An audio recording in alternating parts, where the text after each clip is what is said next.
ਸਾਡੇ ਐਸਾ ਸਾਰੇ ਬੁੱਧਿਸਟ ਨੇ 200 ਸਾਲ ਤੱਕ ਕਰਦਾ ਰਿਹਾ ਇੱਕ ਜੁਮਲਾ ਨਹੀਂ ਹੈ ਉਹਦੇ 'ਚ, ਕਿਉਂਕਿ ਉਸਨੇ ਉਹਨੇ ਹਿੰਦੂ ਦੌਰ ਨੂੰ ਕਿਸੇ ਹੋਰ ਤਰ੍ਹਾਂ ਦਾ ਆਣਾ ਸੀ, ਮੁਸਲਿਮ ਦੌਰ ਨੂੰ ਕਿਸੇ ਹੋਰ ਤਰ੍ਹਾਂ ਦਾ ਆਣਾ ਸੀ। ਸੋ ਇਹ ਹੁਣ ਸਟੱਡੀ ਸੈਂਟਰ ਦੀ ਤਾਂ ਬਹੁਤ ਜ਼ਰੂਰਤ ਹੈ ਔਰ ਬਣਦੇ ਵੀ ਨੇ, ਲੇਕਿਨ ਮੈਨੂੰ ਲੱਗਦਾ ਕਿ ਜਿਹੜੀ ਬੁਨਿਆਦ ਹੈਗੀ, ਅਗਰ ਬੁਨਿਆਦ ਹੀ ਠੀਕ ਨਹੀਂ ਤਾਂ ਫਿਰ ਕਿਸ ਤਰ੍ਹਾਂ ਅਸੀਂ ਇੱਕ ਅੱਛਾ ਸਟੱਡੀ ਸੈਂਟਰ ਬਣਾ ਸਕਦੇ ਹਾਂ ਜਿਹੜਾ ਪੰਜਾਬ ਦੀ ਤਾਰੀਖ ਨੂੰ ਇਕੱਠਾ ਕਰੇ। ਕੱਲ੍ਹ ਨੂੰ ਅਸੀਂ ਲੋਕਾਂ ਨੂੰ ਦੱਸ ਸਕੀਏ ਕਿ ਯਾਰ ਇਹ ਕਿਤਾਬ ਪੜ੍ਹ ਲਓ, ਅਗਰ ਪੰਜਾਬ ਦਾ ਤੁਸੀਂ ਬ੍ਰਿਟਿਸ਼ ਪੀਰੀਅਡ ਪੜ੍ਹਨਾ ਹੈ, ਅਗਰ ਪ੍ਰੀ ਬ੍ਰਿਟਿਸ਼ ਪੜ੍ਹਨਾ, ਸਾਨੂੰ ਇਹ ਨਹੀਂ ਪਤਾ ਕਿ ਪ੍ਰੀ ਬ੍ਰਿਟਿਸ਼ ਪੀਰੀਅਡ ਦੇ ਵਿੱਚ ਸਾਡੀ ਪੰਜਾਬ ਦੀ ਕੀ ਸਟਰੈਂਥ ਸੀਗੀ, ਕੀ ਵੀਕਨੈਸ, ਮਤਲਬ ਬੇਸਿਕ ਚੀਜ਼ਾਂ ਨਹੀਂ ਪਤਾ। ਅਤੇ ਤੁਹਾਨੂੰ ਲੱਗਦਾ ਕਿ ਇੱਕ ਸਟੱਡੀ ਸੈਂਟਰ ਬਣਾਉਣਾ ਚਾਹੀਦਾ ਅਤੇ ਫਿਰ ਉਹਦੇ ਵਾਸਤੇ ਕੀ ਕੰਮ ਤੁਹਾਡੇ ਖਿਆਲ ਜ਼ਰੂਰੀ ਨੇ? ਆਮਰ ਸਾਹਿਬ ਤੁਸੀਂ ਬੜੀ ਚੰਗੀ ਗੱਲ ਕੀਤੀ, ਬਟ ਇਹ ਮੈਂ ਥੋੜ੍ਹਾ ਜਿਹਾ ਇੱਕ ਕਮੈਂਟ ਵੀ ਕਰ ਲਾਂ ਕਿ ਮੇਰੇ ਖਿਆਲ ਵਿੱਚ ਕਿ ਸਾਨੂੰ ਨਾ ਬੜਾ ਜ਼ਰੂਰੀ ਹੈ ਟੂ ਬੀ ਰੀਅਲਿਸਟਿਕ ਆਲਸੋ। ਤੁਸੀਂ ਕਹਿ ਰਹੇ ਹੋ ਨਾ ਕਿ ਇੱਥੇ ਇੰਟਰਸਟ ਕੀ ਹੈ, ਮੈਨੂੰ ਜਦੋਂ ਤੁਸੀਂ ਗੱਲ ਕਰ ਰਹੇ ਸੀ ਨਾ ਮੈਨੂੰ ਇੱਕ ਚੀਜ਼ ਆਈ ਯਾਦ, ਉਹ ਲਾਹੌਰ 'ਚ ਹੈ ਬਹੁਤ ਪੁਰਾਣਾ ਕਾਲਜ ਐਫ ਸੀ ਕਾਲਜ, ਮੈਂ ਉੱਥੇ ਵੀ ਪੜ੍ਹਾਉਂਦਾ ਸੀ ਅਤੇ ਉਹਦੇ ਮੈਂ ਤਾਰੀਖ 'ਤੇ ਕੰਮ ਕਰ ਰਿਹਾ ਸੀ ਅਤੇ ਮੈਂ ਵੇਖਿਆ ਕਿ ਜਦੋਂ ਉਹ ਸਕੂਲ ਸ਼ੁਰੂ ਹੋਇਆ ਨਾ ਰੰਗ ਮਹਿਲ ਸਕੂਲ 1849 ਵਿੱਚ, ਅਤੇ ਉਹਨਾਂ ਨੇ ਲੋਕਾਂ ਨੂੰ ਕਹਾ ਕਿ ਜੀ ਇੱਥੇ ਅਸੀਂ ਸਕੂਲ ਸ਼ੁਰੂ ਕਰ ਰਹੇ ਤੁਸੀਂ ਆਪਣੇ ਬੱਚੇ ਕਰ ਲਓ, ਠੀਕ ਹੈ, ਕਿਸੇ ਨੇ ਭੇਜੇ ਕੋਈ ਨਹੀਂ। ਅੱਛਾ, ਉਹ ਮਿਸ਼ਨਰੀ ਬੜੇ ਪਰੇਸ਼ਾਨ ਕਿ ਅਸੀਂ ਫ੍ਰੀ ਸਕੂਲ ਪੜ੍ਹਾ ਰਹੇ ਨੇ, ਬੱਚੇ ਕਿਉਂ ਨਹੀਂ ਆ ਰਹੇ। ਉਹਨਾਂ ਨੇ ਫਿਰ ਉਹਨੂੰ ਕਿਹਾ ਕਿ ਇੰਝ ਕਰੋ ਤੁਸੀਂ ਆਓਗੇ ਨਾ ਤਾਂ ਤੁਹਾਨੂੰ ਇੱਕ ਪਾਈ ਅਸੀਂ ਪਰ ਡੇ ਦੇਵਾਂਗੇ।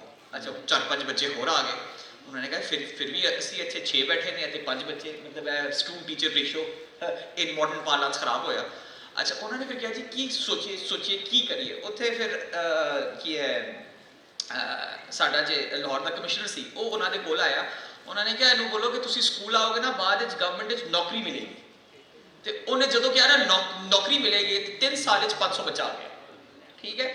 ਅੱਛਾ, ਅਬ ਮੈਂ ਇਹ ਪ੍ਰੋਸੈਸ ਵੇਖਣ ਦੀ ਲੋੜ ਹੈ ਇੱਥੇ। ਪ੍ਰੋਸੈਸ ਕੀ ਹੋਇਆ ਕਿ ਉਹਨਾਂ ਨੇ ਸਕੂਲ ਖੋਲ੍ਹਿਆ ਅਤੇ ਉਹਨਾਂ ਨੂੰ ਸਮਝ ਨਹੀਂ ਆਈ ਕਿ ਬੱਚੇ ਕਿਉਂ ਨਹੀਂ ਆ ਰਹੇ, ਅਤੇ ਇਹ ਨਹੀਂ ਸੀ ਕਿ ਉਹ ਕਹਿ ਰਹੇ ਸਨ ਕਿ ਪਹਿਲੇ ਉਹ ਨੌਕਰੀ ਮਿਲੇ, ਉਹਨਾਂ ਦਾ ਇੰਟਰਸਟ ਹੀ ਤਦੋਂ ਡਿਵੈਲਪ ਹੋਇਆ ਜਦੋਂ ਉਹਨਾਂ ਨੂੰ ਕਿਹਾ ਜੀ ਇਸ ਤੋਂ ਨੌਕਰੀ ਮਿਲੇ। ਤਾਂ ਅਗਰ ਤੁਸੀਂ ਡਿਗਰੀ ਜਾਂ ਜੋ ਵੀ ਹੈ ਡਿਪਲੋਮਾ ਉਹਨੂੰ ਤੁਸੀਂ ਸੈਟਲ ਬਣਾ ਲੈਂਦੇ ਹੋ ਅਤੇ ਫਿਰ ਤੁਹਾਡੀ ਉਹ ਰੋਬੋਟਿਕ ਕਿਸਮ ਦੀ ਉਹ ਇੱਕ ਮਸ਼ੀਨਰੀ ਸ਼ੁਰੂ ਹੋ ਜਾਂਦੀ। ਪਹਿਲੇ ਤੁਸੀਂ ਗੱਲ ਕਰ ਰਹੇ ਸਨ ਨਾ ਉਹ ਪ੍ਰਾਈਵੇਟ ਯੂਨੀਵਰਸਿਟੀ ਇੰਝ ਹੀ ਕਰਦੀ ਹੈ ਨਾ, ਕਹਿੰਦੀ ਜੀ ਤੁਸੀਂ ਇੱਥੇ 4 ਸਾਲਾਂ ਲਈ ਆਓ, ਇਹਦੇ 'ਚ ਤੁਸੀਂ ਤੁਹਾਨੂੰ ਕੁਝ ABCD ਵੀ ਨਹੀਂ ਆਉਂਦੀ ਅਤੇ ਤੁਹਾਨੂੰ ਅਸੀਂ ਡਿਗਰੀ ਪਕੜਾ ਦਾਂਗੇ, ਠੀਕ ਹੈ।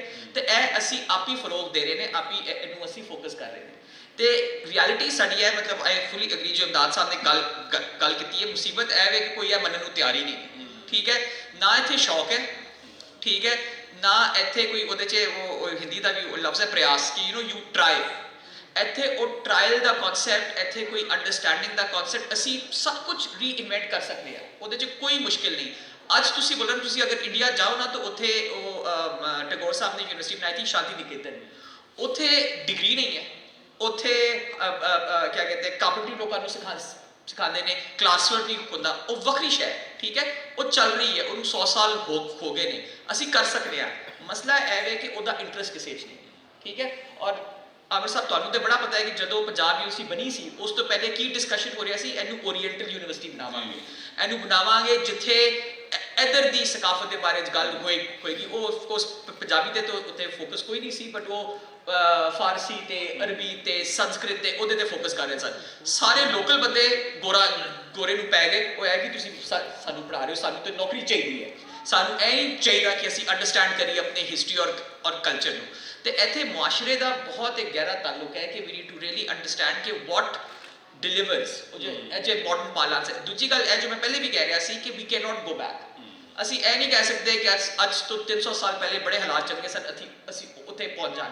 ਜੋ ਅੱਜ ਤੁਸੀਂ ਗੱਲ ਕਰ ਰਹੇ ਹੋ, ਮੋਬਾਈਲ ਆ ਗਿਆ, AI ਆ ਗਿਆ, ਚੈਟ GPT ਆ ਗਈ। ਮੇਰੇ ਬੜੇ ਸਟੂਡੈਂਟਸ ਬੈਠੇ ਹੁੰਦੇ ਨੇ, ਉਹ ਜਦੋਂ ਗੱਲ ਕਰਦੇ ਨੇ ਅਤੇ ਈਮੇਲ ਲਿਖਦੇ ਨੇ ਅਤੇ ਵੱਖਰੀ ਹੁੰਦੀ ਹੈ, ਮੈਨੂੰ ਪਤਾ ਚੱਲ ਜਾਂਦਾ ਹੈ ਕਿ ਉਹ ਈਮੇਲ ਚੈਟ GPT ਤੋਂ ਆਈ ਹੈ, ਠੀਕ ਹੈ। ਉਹ ਇੱਕ ਹੁਣ ਰਿਐਲਿਟੀ ਬਣ ਗਈ ਹੈ, ਠੀਕ ਹੈ।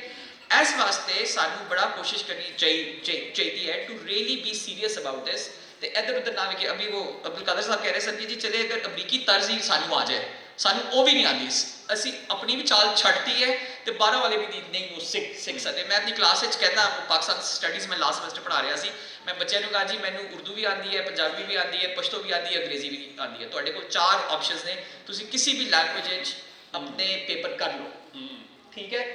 ਇੱਕ ਬੱਚੇ ਨੇ 115 ਦੀ ਕਲਾਸ ਸੀ, ਇੱਕ ਬੱਚੇ ਨੇ ਉਰਦੂ ਵਿੱਚ ਕੀਤਾ, ਬਾਕੀ ਸਭ ਨੇ ਟੂਟੀ ਫੂਟੀ ਅੰਗਰੇਜ਼ੀ ਵਿੱਚ। ਅਤੇ ਮੈਂ ਉਹਨਾਂ ਤੋਂ ਪੁੱਛਿਆ, ਮੈंने ਕਹਾ ਗੱਲ ਕੀ? ਕਹਿੰਦੇ ਜੀ ਨਾ ਸਾਨੂੰ ਉਰਦੂ ਚੰਗੀ ਆਉਂਦੀ ਹੈ ਅਤੇ ਪੰਜਾਬੀ ਤਾਂ ਆਉਂਦੀ ਨਹੀਂ, ਅਤੇ ਬਾਕੀਆਂ ਦੇ ਵੀ ਮਾਠਾ ਹੀ ਨਾ।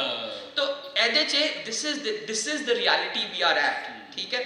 ਤੇ ਅਗਰ ਬੰਦਾ ਗੱਲ ਕਰੇ ਨਾ ਪੰਜਾਬ ਸਟੱਡੀ ਸੈਂਟਰ, ਉਹ ਮੈਂ ਇੱਥੇ ਮੈਂ ਦੱਸਾਂਗਾ ਨਹੀਂ, ਪਰ ਇੱਕ ਸਟੱਡੀ ਸੈਂਟਰ ਦੀ ਬੋਰਡ ਤੇ ਮੈਂ ਤੇ ਉੱਥੇ ਨਾ ਮੈਂ ਉੱਥੇ ਡਾਇਰੈਕਟਰ ਇੱਕ ਮੈਡਮ ਸਨ, ਤੇ ਮੈਂ ਜਦੋਂ ਬੋਰਡ ਤੇ ਆਇਆ ਨਾ ਤੇ ਮੈਡਮ ਨੇ ਕਿਹਾ ਕਿ ਜੀ ਇਹ ਸਟੱਡੀ ਸੈਂਟਰ 'ਚ ਪਾਕਿਸਤਾਨ 'ਚ ਬੰਦੇ ਨੇ ਨਾ ਉਹ ਬੜੇ ਸਪੈਸ਼ਲ ਹੁੰਦੇ ਨੇ, ਉਹਨਾਂ ਦਾ ਇੱਕ ਬੜਾ ਵੱਖਰਾ ਕੰਮ ਹੈ। ਮੈਨੇ ਕਿਹਾ ਜੀ ਕੀ? ਉਹ ਕਹਿੰਦੇ ਨੇ ਕਿ ਉਸ ਸ਼ਹਿਰ ਦੀ ਜੋ ਸਟੱਡੀ ਸੈਂਟਰ ਬੰਦੀ ਹੈ ਉਹ ਸਟੱਡੀ ਬੰਦ ਕਰਾਉਣ ਲਈ ਬੰਦੇ ਨੇ, ਠੀਕ ਹੈ। ਔਰ ਬੜੇ ਮਜ਼ੇ ਦੀ ਗੱਲ ਹੈ, ਜਿੱਥੇ ਵੀ ਤੁਸੀਂ ਵੇਖੋਗੇ ਸਟੱਡੀ ਸੈਂਟਰ, ਇਹਦਾ ਇਹ ਮਤਲਬ ਹੈ ਬਿਲਡਿੰਗ ਬੜੀ ਮਜ਼ੇਦਾਰ ਬਣੇਗੀ, ਬੜੀ ਜ਼ਬਰਦਸਤ, ਬੜੇ ਵੱਡੇ ਕਮਰੇ, ਪੀਅਨ, ਇਹ ਸਭ ਕੁਝ ਹੈ, ਉੱਥੇ ਕੰਮ ਕੁਛ ਨਹੀਂ, ਉਹ ਬੰਦ ਕਰਾਉਣ ਲਈ ਬਣੇ, ਠੀਕ ਹੈ। ਇਸ ਵਾਸਤੇ ਕਿ ਤੁਸੀਂ ਇਹ ਬਾਕਸਿੰਗ ਵੀ ਨਹੀਂ ਕਰ ਸਕਦੇ, ਠੀਕ ਹੈ। ਔਰ ਦੂਜੀ ਗੱਲ ਇਹ ਕਿ ਤੁਹਾਡਾ ਅਪਰੋਚ ਟੂ ਰਿਸਰਚ ਜੋ ਹੈ ਨਾ, ਉਹ ਤੁਸੀਂ ਮੈਥਡੋਲੋਜੀ ਦੀ ਗੱਲ ਕਰ ਰਹੇ ਸਨ। ਮੈਂ 2 ਸਾਲ ਪੰਜਾਬ ਆਰਕਾਈਵ ਵਿੱਚ ਕੰਮ ਕੀਤਾ ਹੈ, ਠੀਕ ਹੈ। ਉੱਥੇ ਉਹ ਡਿਜੀਟਾਈਜੇਸ਼ਨ ਟੋਟਲ ਮੈਂ ਤੁਹਾਨੂੰ ਕਾਊਂਟ ਕਰਕੇ ਉਹ ਦੱਸ ਰਿਹਾ, 2 ਸਾਲ 6 ਪਾਕਿਸਤਾਨੀ ਆਏ ਕਿ ਅਸੀਂ ਕੁਝ ਰਿਸਰਚ ਕਰਨੀ ਹੈ, ਤੇ ਉਹਦੇ 6 ਤੋਂ 3 ਬੰਦੇ ਇਹੋ ਜਿਹੇ ਸਨ, ਉਹ ਜੀ ਮੈਂ PhD ਕਰ ਰਿਹਾ, ਅੱਜ ਹੋ ਜਾਏਗੀ ਸਾਰੀ ਰਿਸਰਚ। ਮੈਂ ਕਿਹਾ ਮਤਲਬ ਇੱਕ ਦਿਨ ਇਸ ਤੇ ਨਹੀਂ ਹੋਣੀ ਨਾ, ਯੂ نو। ਅੱਛਾ, ਫਿਰ ਉਹ ਜੋ ਪਹਿਲੇ ਕੀਤੀ ਗੱਲ, ਅੰਗਰੇਜ਼ੀ ਤੁਹਾਨੂੰ ਨਾ ਵੀ ਆਏ, ਤੁਸੀਂ ਪੰਜਾਬ ਤੇ ਕਰ ਰਹੇ ਹੋ, ਫਾਰਸੀ ਆਉਂਦੀ ਹੈ, ਹਾਂਜੀ, ਠੀਕ ਹੈ। ਨਹੀਂ ਜੀ, ਮੈਂ ਨਾ ਮੈਂ ਫਾਰਸੀ ਸਿੱਖਣੀ ਹੈ, ਨਾ ਮੈਂ ਪੰਜਾਬੀ ਸਿੱਖਣੀ ਹੈ, ਨਾ ਮੈਂ ਅੰਗਰੇਜ਼ੀ ਸਿੱਖੋ। ਤੁਸੀਂ ਅੰਗਰੇਜ਼ੀ ਸਿੱਖ ਲਓ, ਕੁਛ ਤੇ ਸਿੱਖੋ ਨਾ। ਤੁਸੀਂ ਇੱਥੋਂ ਜਾਓ ਨਾ, ਮੈਂ ਸਾਡੀ ਯੂਨੀਵਰਸਿਟੀ ਫਿਰੋਜ਼ਪੁਰ ਰੋਡ ਤੇ ਮੈਂ ਅਕਸਰ ਉਹਦੀ ਐਗਜ਼ਾਮਪਲ ਦੇਣਾ ਵਾ ਕਿ ਜੀ ਤੁਸੀਂ ਲੰਘੇ ਜਾਓ, ਫਿਰੋਜ਼ਪੁਰ ਪਹੁੰਚ ਜਾਓ, ਉੱਥੇ ਪੰਜਾਬੀ 'ਚ ਤੁਸੀਂ PhD ਵੀ ਕਰ ਸਕਦੇ ਹੋ। ਮੈਂ ਇੰਡੀਆ ਜਾਂਦਾ ਸੀ, ਪਟਿਆਲਾ 'ਚ ਪੰਜਾਬੀ ਯੂਨੀਵਰਸਿਟੀ 'ਚ, ਉੱਥੇ ਸਾਇੰਸ ਵੀ ਉਹ ਪੰਜਾਬੀ 'ਚ ਪੜ੍ਹਾਉਣ ਲੈਂਦੇ ਨੇ। You need your own initiative, you can not just ਸੇ। ਔਰ ਅਸੀਂ ਇਹੋ ਜਿਹੀ ਕੌਮ ਬਣ ਗਏ ਨੇ ਕਿ ਸਾਡੇ ਕੋਲ ਉਹ ਇਨੀਸ਼ੀਏਟਿਵ ਹੁਣ ਨਹੀਂ ਰਿਹਾ, ਠੀਕ ਹੈ।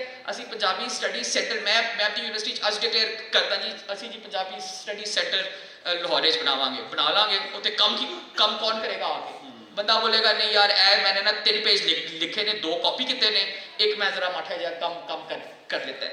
ਤਾਂ ਇਸ ਤਰ੍ਹਾਂ ਡਿਵੈਲਪ ਨਹੀਂ ਹੋਣਾ, ਉਹਦੇ 'ਚ ਇੱਕ ਕਲਚਰ ਡਿਵੈਲਪ ਕਰਨ ਦੀ ਲੋੜ ਹੈ। ਪਹਿਲੇ ਜ਼ਮਾਨੇ 'ਚ ਜੋ ਇਮਦਾਦ ਸਾਹਿਬ ਗੱਲ ਕਰ ਰਹੇ ਸਨ, ਐਜ ਏ ਗ੍ਰੇਟ ਸਕਾਲਰ ਸਨ। ਅੱਛਾ, ਬੜੇ ਮਜ਼ੇ ਦੀ ਗੱਲ ਹੈ, ਤੁਸੀਂ ਇਹ ਸਾਰੇ ਨਾਮ ਵੀ ਕਲੇਟ ਕਰੋ ਤਾਂ 50 ਸਾਲ 'ਚ ਇੱਕ ਨਾਮ ਆਉਂਦਾ ਹੈ, ਠੀਕ ਹੈ।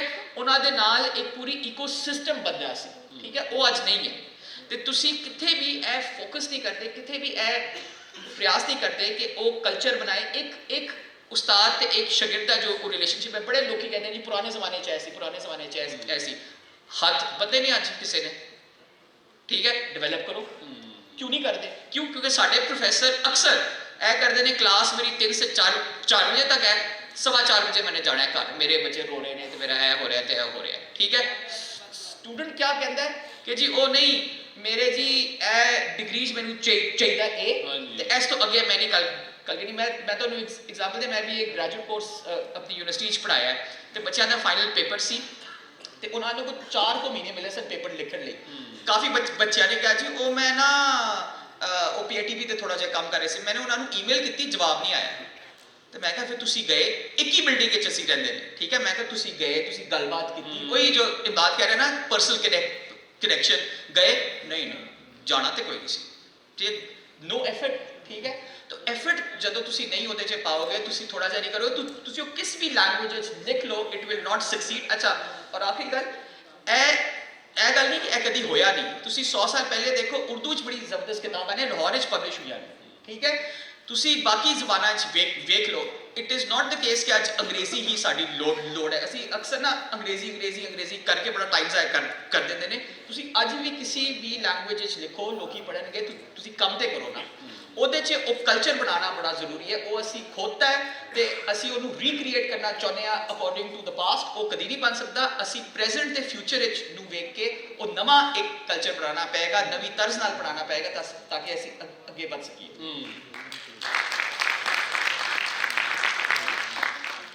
ਅੱਛਾ ਜੀ ਮੁਸ਼ਤਾਕ ਸਾਹਿਬ, ਮੈਂ ਕਹਾਂ ਜਿਹੜੀ ਸਰਕਾਰੀ ਸਤ੍ਹਾ ਦੇ ਉੱਤੇ ਪੰਜਾਬ ਦੇ ਹਵਾਲੇ ਨਾਲ ਕੰਮ ਹੋ ਰਿਹਾ ਹੈ, ਜੋ ਤੁਹਾਡੀ ਨਜ਼ਰ 'ਚ ਹੋਏ, ਤੁਸੀਂ ਅਗਰ ਉਸ 'ਤੇ ਗੱਲ ਕਰ ਸਕਦੇ ਹੋ, ਕਿਉਂਕਿ मतलब अगर सरकार कर रही है, क्योंकि जिन्हें असीं इदारे देखे ने, जिन्हें मतलब ऐसे पंजाबीयत भी बोर्ड का काम है या इलाक बन गया, उत्थे देखते उत्थे भी तुहानूं ऐसा काम नज़र नहीं आता है।